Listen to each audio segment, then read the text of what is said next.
Mi nombre es Silvia Leticia Cabrera Tobar, soy licenciada en enfermería y actualmente estudio la especialidad de cuidados paliativos en enfermería.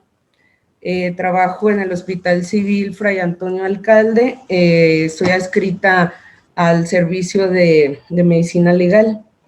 Y pues el día de hoy yo compartiré con ustedes lo que vienen siendo los cuidados paliativos en el paciente con COVID-19. Y retomando un poquito lo que hemos estado viendo dentro de lo que hemos vivido en el año pasado, pues esta enfermedad por el coronavirus que ha afectado mundialmente, inició en la ciudad de Wuhan en diciembre del 2019 en China, en donde pues a través de todo el año empezó a hacerse una pandemia y afectando pues a todo el mundo de forma drástica, dramática y sobre todo pues causando dolor y sufrimiento no solo físico, sino que también emocional, espiritual y pues a todos, porque muchos de nosotros hemos perdido familiares, compañeros por este motivo. Y la Organización Mundial de la Salud dice que 1 de cada 5 personas que contraen COVID-19 presentan un cuadro grave y que experimentan dificultades para respirar, que esto nos va a llevar a muertes en el mundo hasta ahorita que hemos alcanzado, que son 1.8 millones de personas que han fallecido por esta enfermedad. En México, 1.636.238 casos se han presentado y 127.757 defunciones han sido confirmadas por el COVID-19. Y en Jalisco, pues hemos tenido confirmados hasta ahorita 146.187 casos, de los cuales aproximadamente 6.037 han sido defunciones. Y si retomamos lo que la Organización Mundial nos dice, que 1 de cada 5 personas son los que presentan cuadros graves por el COVID. Entonces, en Jalisco, de todos estos casos de los 146.187, 29.237.4 personas son las que presentarían aproximadamente este cuadro grave y dificultad para respirar, los cuales tendrían que tener acceso a un área hospitalaria para ser atendidos. Y la población en situación de vulnerabilidad que puede desarrollar una complicación o morir por el COVID-19, como ya lo platicó anteriormente Oliver, tienen relación con todas las patologías que los cuidados paliativos abordan, que en este caso, pues las personas vulnerables son los adultos mayores de 60 años, mujeres embarazadas, niñas y niños menores de 5 años, enfermedades inmunosupresivas, crónicas, cardíacas, pulmonares, renales, hepáticas, sanguíneas o metabólicas, y obesidad mórbida mayor a 40 kilogramos sobre la masa corporal y con una o más comorbilidades. Pues los cuidados paliativos, como ya lo platicó Oliver, están centrados en la calidad de vida del paciente, pero no solo del paciente, sino que de la familia. Y también aquí está involucrado todo el equipo multidisciplinario de salud, formando lo que es una triada, que si no existe esta triada, pues realmente no se puede decir que se está brindando un cuidado paliativo como tal. Para que este se lleve a cabo, debe de estar en un enlace con el paciente, la familia y el equipo multidisciplinario. que el equipo multidisciplinario ya lo vimos que está conformado por el médico, el personal de enfermería, la trabajadora social, la psicóloga, la nutrióloga y fisioterapeutas, entre otros. ¿Cuáles son los principios bases de los cuidados paliativos? Pues estos principios básicos o base están fundamentados en los 4 pilares de la bioética, que son la autonomía, la beneficencia, la no maleficencia y la justicia. Estos son 9 principios en donde hay que valorizar y alcanzar y mantener el nivel óptimo de control del dolor y los síntomas del paciente, afirman la vida y entienden el morir como un proceso normal, no apresuran ni posponen la muerte, no deben acortar la vida prematuramente, al igual que las tecnologías de la moderna práctica médica no se aplican para prolongar la vida de forma natural. Integran aspectos psicológicos y espirituales en los cuidados al paciente, ofrecen un sistema de apoyo para ayudar a los pacientes a vivir tan activamente como sea posible hasta el momento de su muerte, ayudan a la familia a ocuparse de la enfermedad del paciente y del duelo, exigen trabajo en equipo, buscan mejorar la calidad de vida y son aplicables en el periodo inicial de la enfermedad y concomitantes con sus modificaciones y con las terapias que prolongan la vida. Los cuidados paliativos dentro de los pacientes que presentan COVID-19, muchas veces hemos ido, más bien dentro de nuestra formación, nos han enseñado que debemos de brindar atención para salvar la vida del paciente. Y esto, pues, la mayoría de las veces se toma como que tenemos miedo a perder al paciente y debemos de estar preparados para esto. No verlo como una pérdida como tal, sino que hay que dar nuestro mayor esfuerzo dependiendo de lo que va a requerir el paciente. Esto pues los cuidados paliativos buscan que todos los equipos de atención logren hacer una planificación anticipada en donde se tengan expertos en ciertas áreas que ellos mismos puedan desempeñar los cuidados paliativos. Por ejemplo, en las unidades de cuidados intensivos, si no existe en ese hospital un experto en cuidados paliativos o un área como tal, ese personal puede ser apto y puede capacitarse para poder brindar esos cuidados y obtener pues las metas que se esperan en ese paciente o que se han planificado. Y estas metas pues son el controlar los síntomas, garantizar y fortalecer lo que viene siendo la muerte digna del paciente. ¿Y cuáles son los criterios para que se puedan brindar cuidados paliativos en un paciente con COVID-19?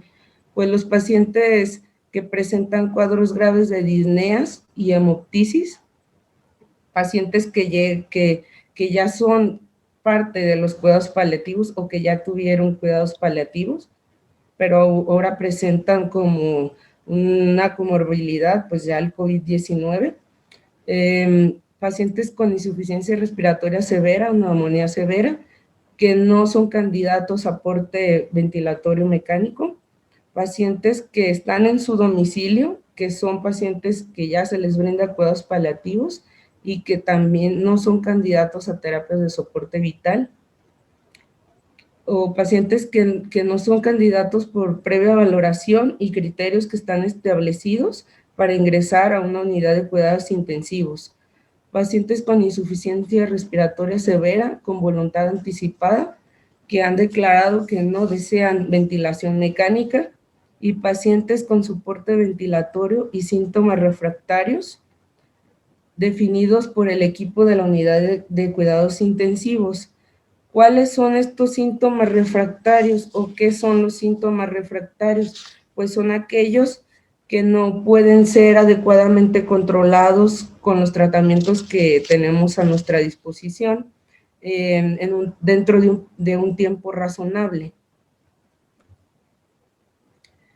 Y lo más importante es el control de los síntomas, pero este control de los síntomas puede ser caracterizado, se pueden presentar de forma intensa, son cambiantes, son múltiples y son multifactoriales. Y ahorita vamos a ver. ¿Cuáles son los elementos esenciales para brindar este control de síntomas? Pues como personal de enfermería pasamos la mayor parte de nuestro tiempo, en nuestras jornadas laborales, junto con nuestros pacientes. Debemos de tener una actitud de escucha, de respeto y ser empáticos. Ser empático, pues, es la capacidad de percibir los sentimientos, pensamientos y emociones de los demás, y estos están basados en el reconocimiento hacia uno mismo o a tomarlos como similar. También debemos de tener una atención cercana con el paciente, que sea individualizada. Y aquí algo muy importante, sobre todo, es ser compasivos. Ser compasivo no es lo mismo que ser empático. La compasión es un sentimiento de tristeza que se produce al ver o padecer a alguien, y esto nos va a impulsar a aliviar su dolor o sufrimiento. Vamos a hacer algo nosotros por remediarlo o por evitarlo. Eso es ser compasivo. Para ser compasivo, pues hay que ser también empáticos. Entonces, la empatía y la compasión van de la mano en este proceso. Cuando los pacientes de repente estamos con ellos o algo y nos dicen que les duele o que tienen algún síntoma o algo, ¿qué debemos hacer? ¿O qué nos quieren decir con esto, no? Siempre hay que creerle al enfermo, porque a veces, o la mayoría del tiempo, infravaloramos ese dolor que ellos nos refieren o esos síntomas que nos están refiriendo, y a veces decimos, qué exagerado, o yo no lo veo que tenga dolor o que tenga ese síntoma, ¿no? Entonces, para eso nosotros pues estamos capacitados para hacer una valoración, y siempre pues de la mano en creerle a nuestro paciente. Recordar que nosotros pues no estamos para juzgar al enfermo, sino para aliviarle, ayudarle con esos síntomas que él está padeciendo por su enfermedad. Hay varios factores que van a modular el dolor. El dolor puede ser físico o puede ser espiritual. El paciente con COVID-19 va a tener un sufrimiento que va a experimentar en estos dos ámbitos, físico y espiritual. ¿A qué se va a deber esto? Pues se debe precisamente al aislamiento que tiene, al desprendimiento de su familia. Todo eso le va a generar tristeza, llanto, angustia, ansiedad, depresión, disconfort, insomnio, no va a poder dormir, va a tener mucha fatiga, ansiedad, temor, rabia y también pues aburrimiento. A lo mejor cuando ya se esté recuperando, pues va a comenzar con este aburrimiento. ¿Qué factores nos van a ayudar a disminuir todos los que nos aumentan este dolor físico o espiritual? Pues aquí como primer lugar, y yo creo que es el más importante, es aliviar los síntomas. Bueno, es de los más importantes. Aliviar los síntomas, el paciente, por lo tanto, va a tener un mejor sueño. Si nosotros somos compasivos con ellos, pues va a disminuir su sintomatología. Hay que tener cariño hacia ellos. Hay que tratar de buscarles alguna actividad recreativa, algo que los relaje, buscar algo que los relaje. Más adelante vamos a ver qué podemos utilizar. La reducción de la ansiedad, el buen humor. El buen humor también es importante, hasta para nosotros mismos, nos hace sentir mucho mejor y sentirse acompañado y sobre todo sentirse comprendido. Algo importantísimo dentro de la asistencia a los pacientes con COVID-19, pues es el cuidar que no haya más contagios, ¿no? Y hay que protegernos como personal de enfermería que pasamos horas en contacto con el paciente, siempre hay que tener en cuenta que hay que protegernos, que hay que hacer también hay que tener como un plan que vamos a ir siguiendo y pues vamos a tener que hacer es un plan en la medicación que sea pautada de forma continua mediante infusiones, según lo que vayamos valorando. Vamos a adecuar horarios, aumentar también intervalos y medicación necesaria para el control de los síntomas. Y también hacer uso de las medidas no farmacológicas. Los síntomas más frecuentes por COVID-19 que pueden incrementar o nos pueden agravar al paciente, pues son la disnea, la tos seca persistente, la hipertermia y el delirium hiperactivo. La disnea es la dificultad para respirar. Este es uno de los principales síntomas, yo creo que le ocasiona al paciente fatiga, ansiedad, depresión, un intenso dolor torácico, entre tantos otros. Aquí dentro de la disnea, pues nosotros debemos para dar el manejo a este tipo de pacientes en todas las áreas COVID, se definen áreas de aislamiento, en donde separan las camas de los pacientes que están infectados y los pacientes que no están infectados.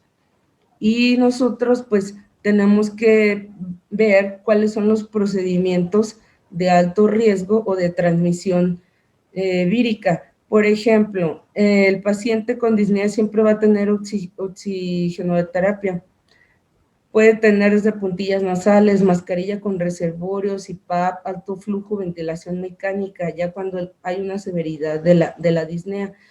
Pero algunos de estos procedimientos, por ejemplo, el CPAP, el alto flujo y la ventilación mecánica, son procedimientos de alto riesgo porque son, dentro de su terapia, se aerolizan todas las partículas del virus.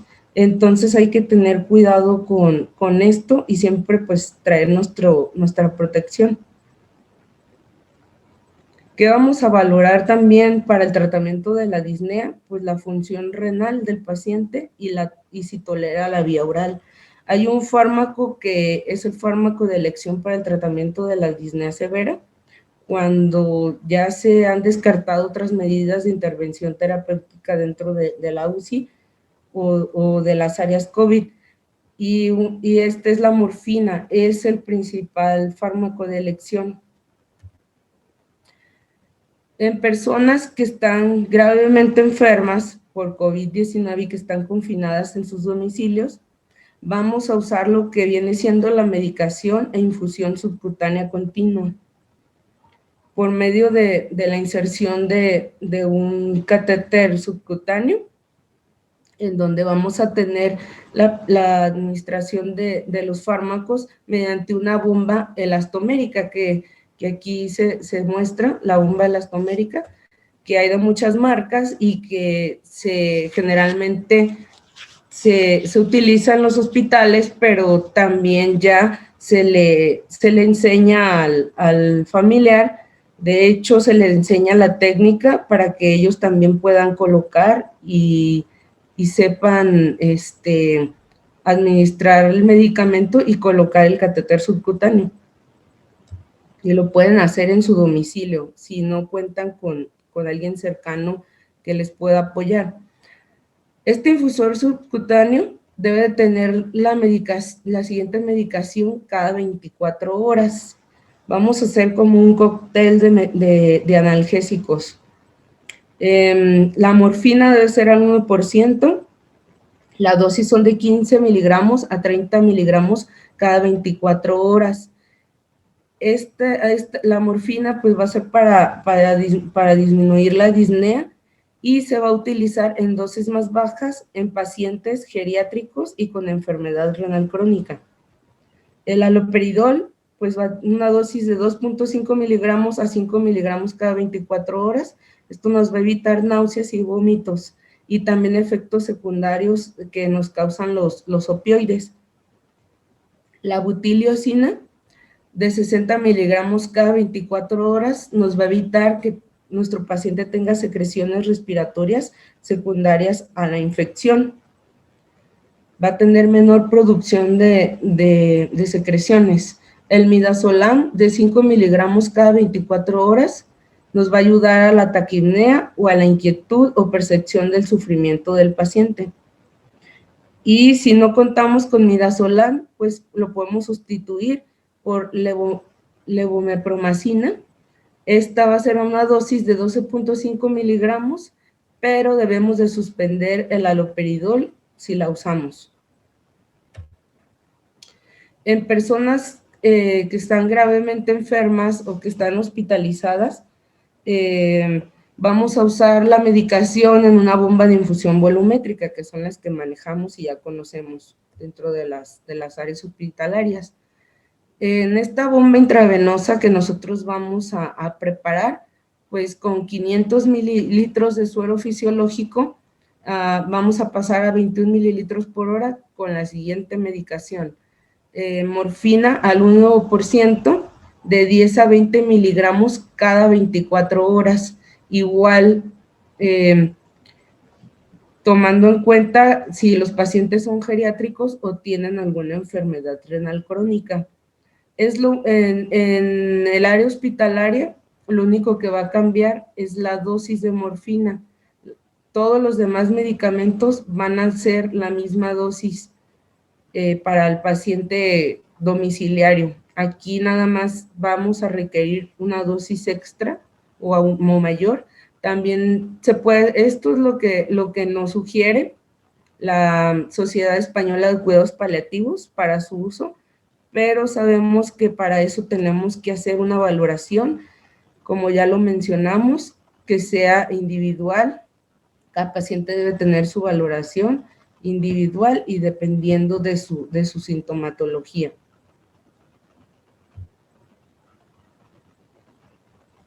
Y tenemos que tener en cuenta que dentro de la medicación podemos tener dosis de rescate, según si los síntomas no se controlan, no es la suficiente dosis que nosotros planeamos para nuestro paciente, según su tolerancia al medicamento. Entonces, vamos a utilizar la morfina siempre como nuestra medicación de rescate, ya sea por vía subcutánea o intravenosa.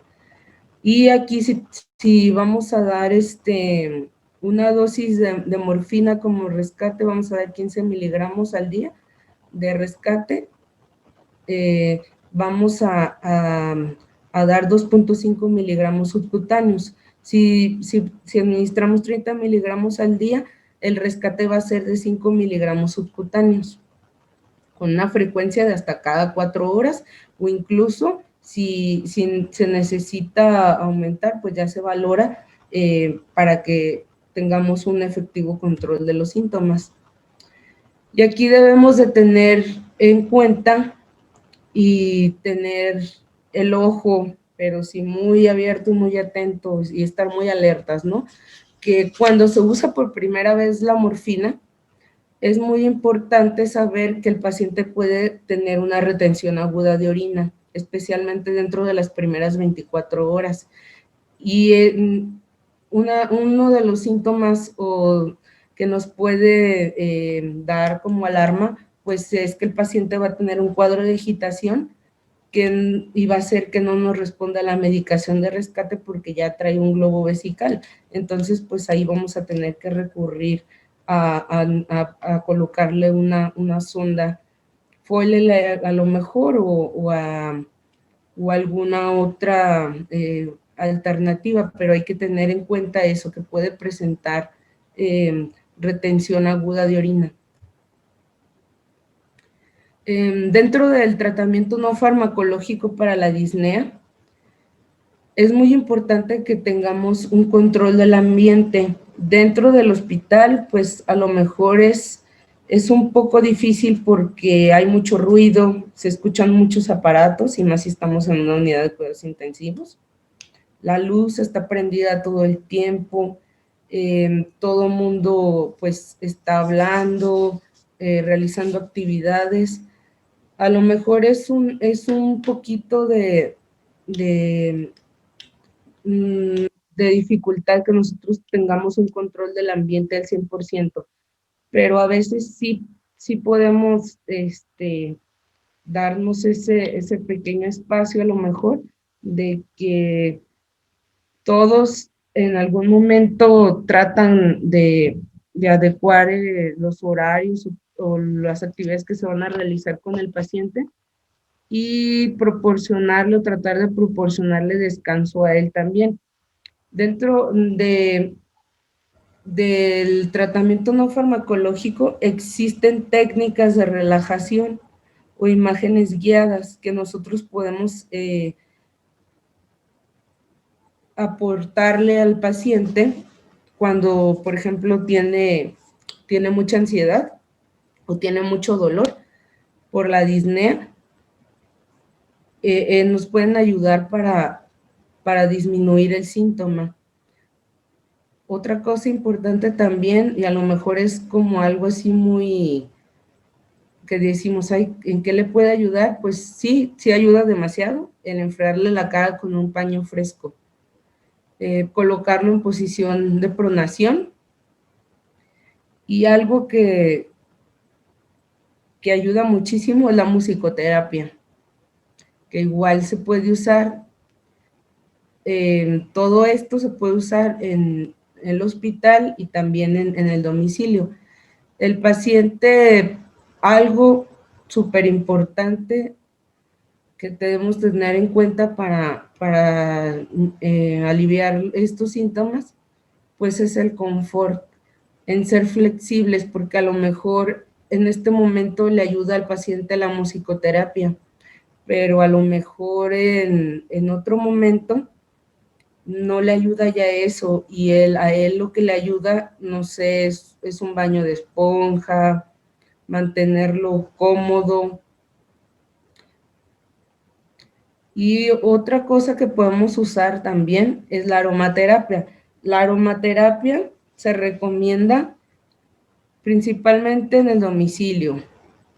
En el domicilio podemos usar la aromaterapia, y hay ya estudios y artículos que nos hablan de esto, que podemos usarlo de forma segura. La única contraindicación es que no se puede usar la aromaterapia porque son aceites esenciales que pueden provocar quemaduras si se ponen directamente en la piel de las personas. Entonces podemos usar estos sumarios que son eléctricos. No debemos usar este tipo de difusores porque estos aerolizan, y lo que nosotros queremos evitar es que se dispersen las partículas del virus en el medio ambiente y evitar pues más contagios. Entonces no deben de usarse. Y en hospitales pues a lo mejor no se debe de usar, sobre todo teniendo en cuenta pues de que si no estamos al pendiente, pueden ocasionar algún accidente, no sé, hasta provocar algún incendio. Entonces hay que tener cuidado también si los vamos a usar, hay que tener cuidado de que estén en buenas condiciones. Otro síntoma es la tos seca persistente. Para la tos seca persistente vamos a usar antitusígenos de acción central, que en este caso viene siendo la morfina, que está indicada para la disnea también. ¿Qué tratamientos no farmacológicos vamos a llevar a cabo para mitigar la tos persistente? Pues tener una adecuada hidratación, colocar a nuestro paciente con una cabecera elevada y hacer una posición semi-Fowler o Fowler, y sobre todo colocarle soportes en los puntos de presión. Esto también le va a dar mayor confort.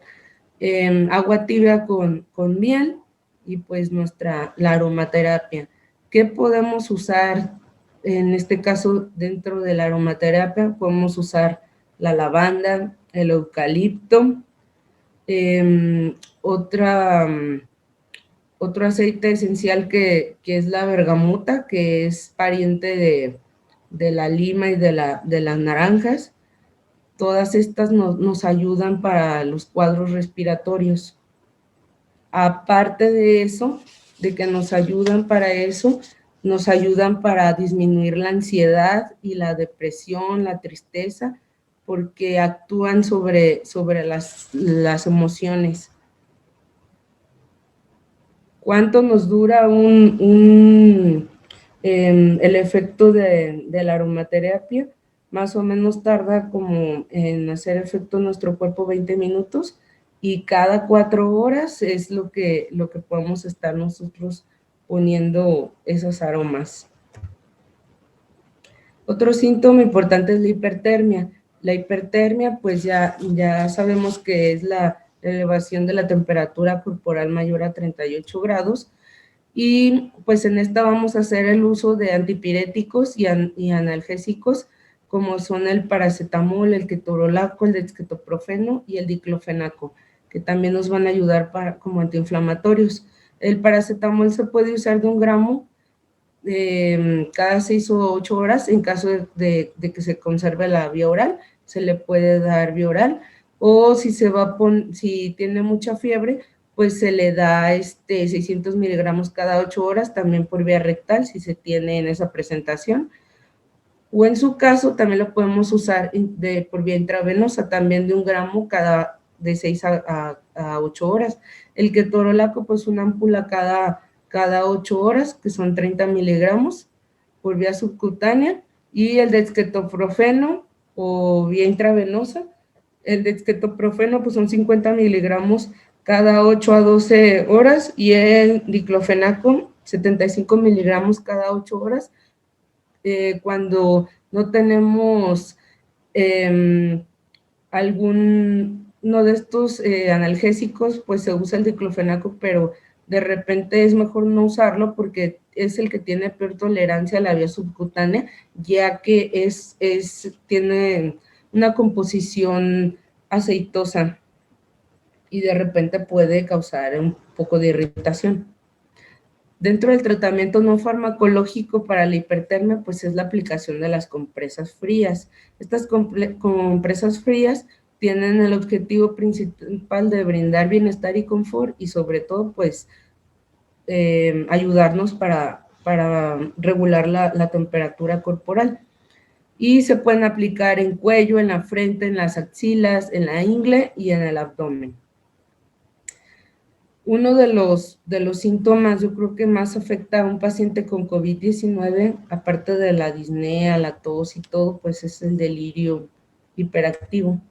El delirio hiperactivo se va a tratar con la levomepromacina en vía subcutánea o en vía intravenosa, de 12.5 a 25 miligramos, y en dosis de rescate igual, pero cada 12 horas, y con una dosis inicial o de impregnación subcutánea o endovenosa de 50 miligramos a 75 miligramos cada 24 horas, en dosis en bolo de 12.5 miligramos a 25 miligramos cada 4 a 8 horas subcutánea o vía intravenosa. Y el tratamiento no farmacológico, pues es el control del medio ambiente, el confort, el brindar aquí nosotros debemos de tener o brindarle a la persona calma y sobre todo validar la experiencia de la persona. Por ejemplo, a veces nos dicen que ven arañas o que ven alguna cosa y nosotros debemos de hablar con ellos, por ejemplo, y decirles, sí, yo sé que la ves, pero estoy aquí contigo, no te preocupes, vas a estar bien, no te va a pasar nada. Yo te voy a ayudar para que estés mejor y todo eso que tú ves, pues se vaya. Todo eso le brinda al paciente una mayor tranquilidad y a lo mejor si está muy agitado, muy ansioso, pues va a disminuir. Algo que debemos de hacer cuando el paciente tiene delirium, nunca lo debemos de abandonar, ya que pues puede debido a su agitación, puede sufrir alguna caída o algún daño que él mismo pueda realizarse debido a su problema por el que está atravesando en ese momento. Y sobre todo, pues, no retirarnos de ahí hasta verlo que se encuentra mejor. Y aquí, pues, algo primordial es que los fármacos, las vías, los protocolos son herramientas que están en nuestras manos como profesionales y que las debemos de usar y saber que son para atender a las personas, sobre todo para causar bienestar en ellos y mitigar el sufrimiento. Algo que es esencial en los cuidados paliativos y creo que sin ello, a pesar de todo lo que nosotros hagamos por mitigar lo físico, es lo emocional, el abordaje emocional. Entonces, algo muy importante es la espiritualidad. La espiritualidad no, a veces tenemos como un mal concepto de que está vinculada con la religión.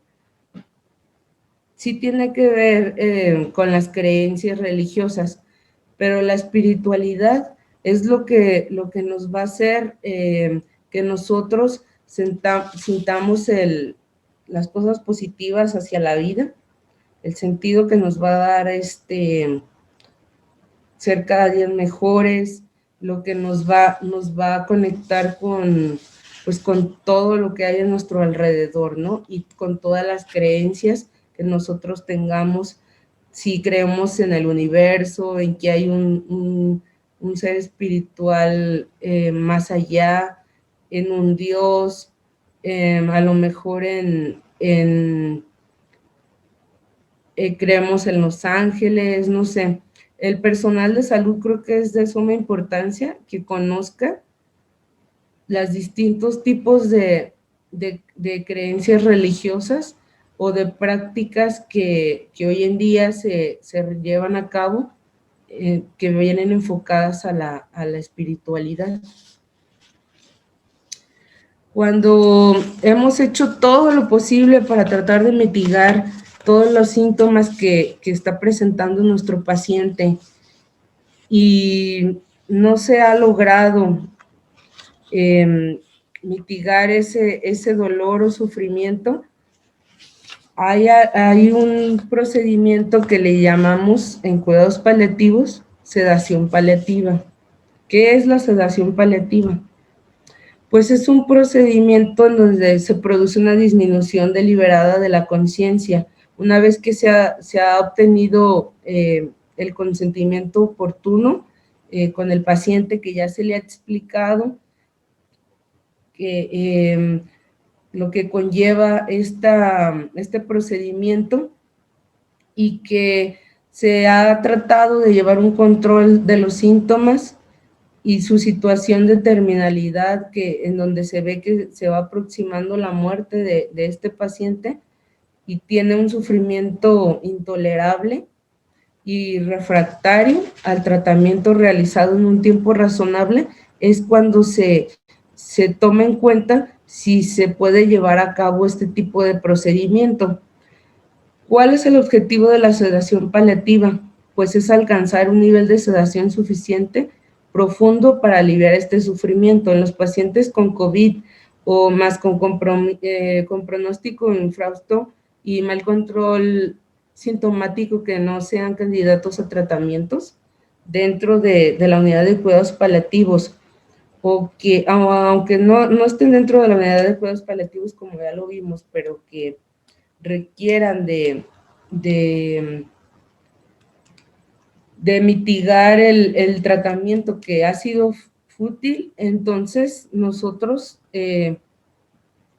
optamos por una sedación paliativa, que creemos que es lo mejor para que el paciente pues no sufra. La familia es uno de los puntos importantísimos dentro de esta decisión a que se lleve a cabo una sedación paliativa.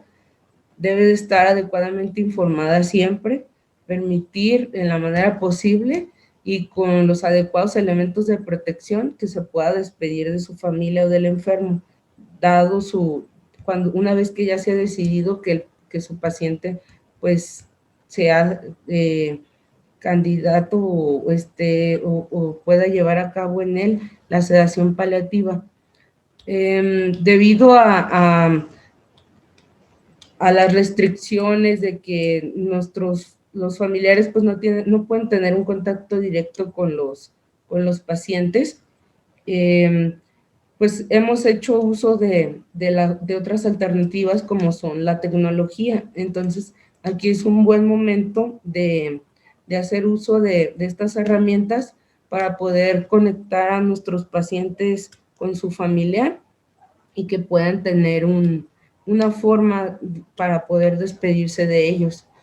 Aquí es muy importante considerar dentro de las familias, sobre todo que tengan una atención psicológica. Hay una propuesta de un protocolo de visita al familiar o al acompañante para despedirse durante la agonía a los pacientes que son afectados por el COVID-19 en México. Esta propuesta pues hasta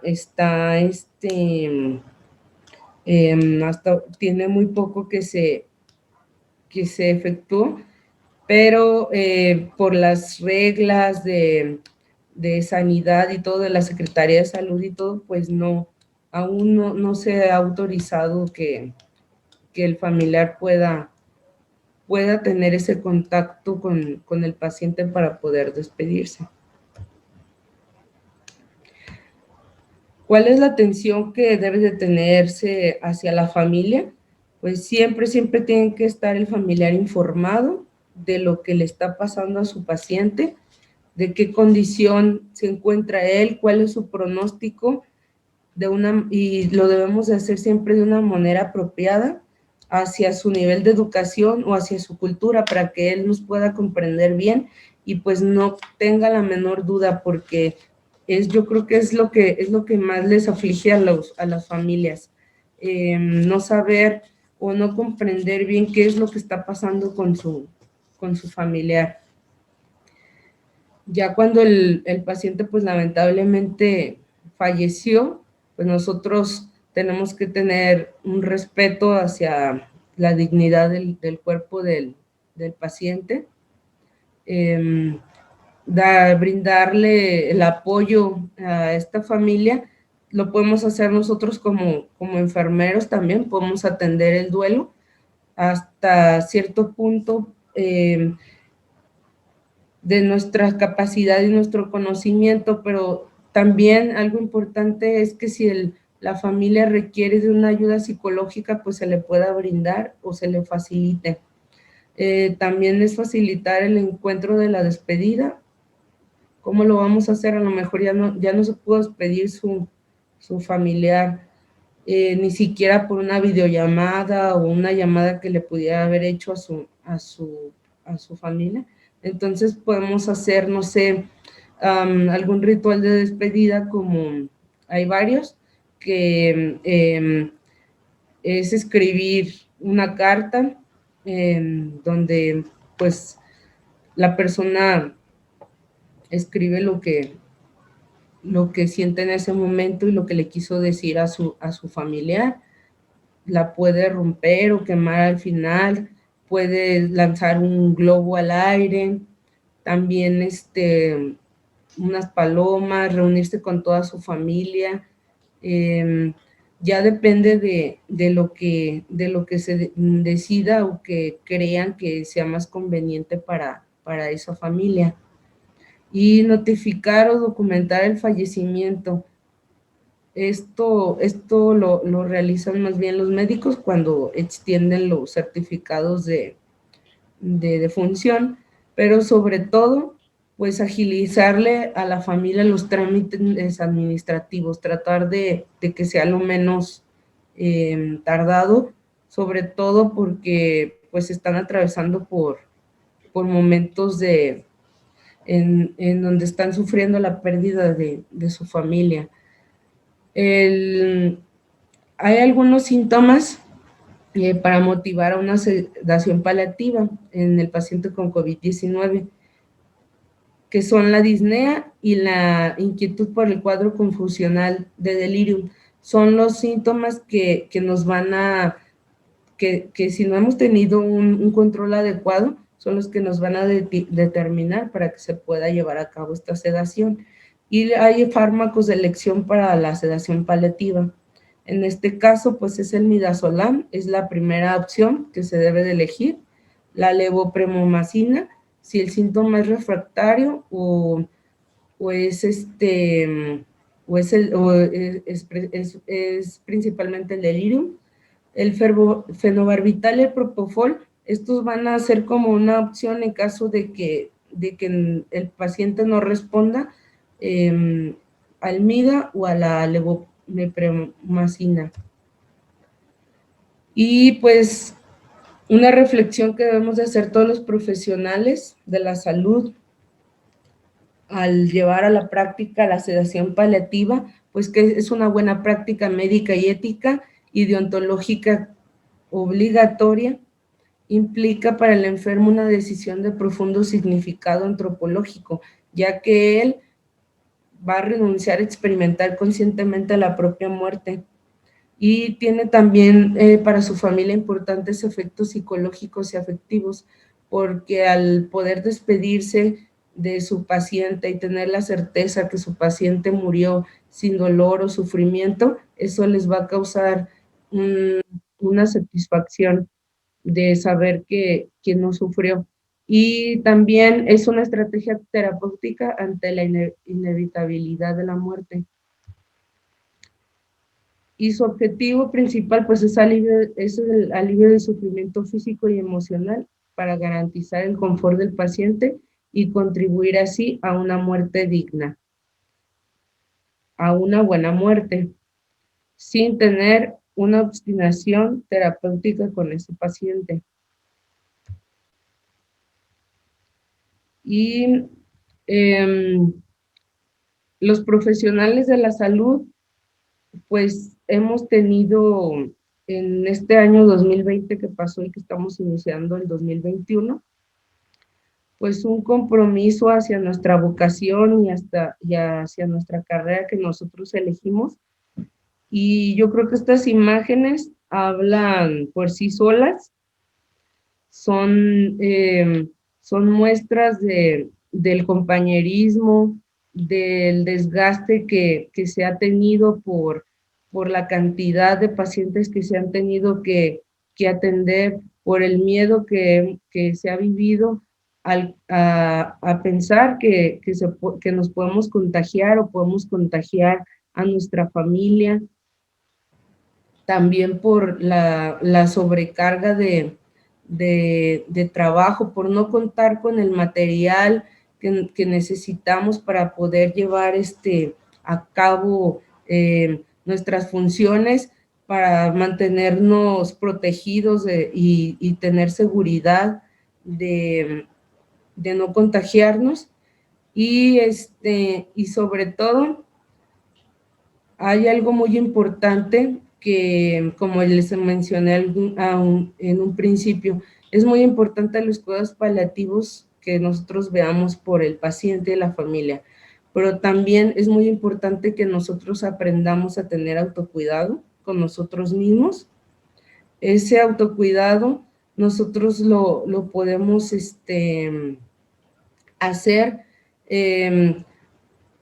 Hay muchas formas. Por ejemplo, podemos tomarnos un momento antes de iniciar nuestra actividad.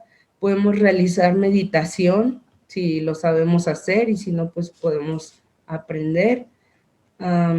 Otra cosa también es realizar alguna actividad recreativa, algo que nos guste a nosotros, dedicarnos o darnos ese tiempo para hacer algo que nos relaje.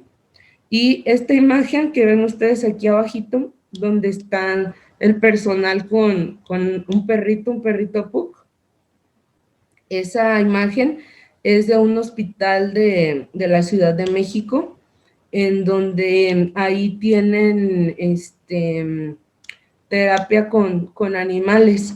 Entonces, ahorita, pues, no lo manejan.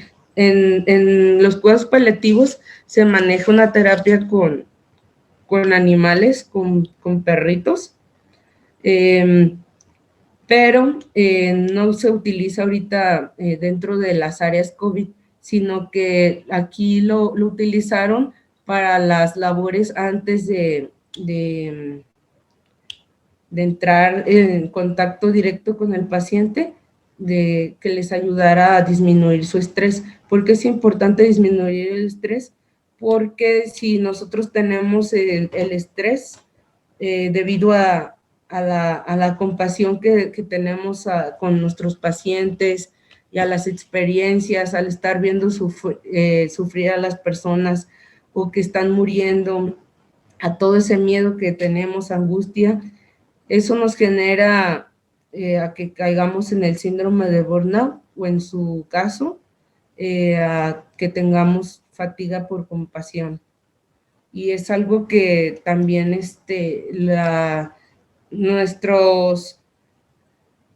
nuestras organizaciones o instituciones médicas donde laboramos, pues tienen el compromiso de prevenir que el personal sufra de estrés laboral. Hay una norma que salió el año pasado, que es la norma 035, que habla de estos factores psicosociales que están asociados al estrés laboral. Y en conclusión, pues se necesita un cambio de actitudes y educación de todos los profesionales de la salud que trabajan con el sufrimiento, la dignidad de la persona y el cuidado de las necesidades humanas para brindar calidad hasta el final de vida. La intención de la humanidad es servir, manifestar compasión y la voluntad de ayudar a los demás la mayor cantidad de veces posible. Esto lo dijo Albert Schweitzer. Y entonces, pues, nosotros, ¿qué debemos recordar? ¿Cuál es nuestro fin? Pues servir al otro sin perseguir más reconocimiento que la satisfacción, que cumplir con nuestra meta, que es engrandecer la enfermería y que nadie pueda nunca dudar de que nuestra labor es un pilar fundamental en el área de la salud. Que tengamos en mente que lo hago porque quiero ejercer la compasión en la gente y lo hago porque realmente creo que por alguna razón lo que hago es importante y significativo. Muchas gracias por su atención. Y pues hasta aquí concluyo con mi ponencia.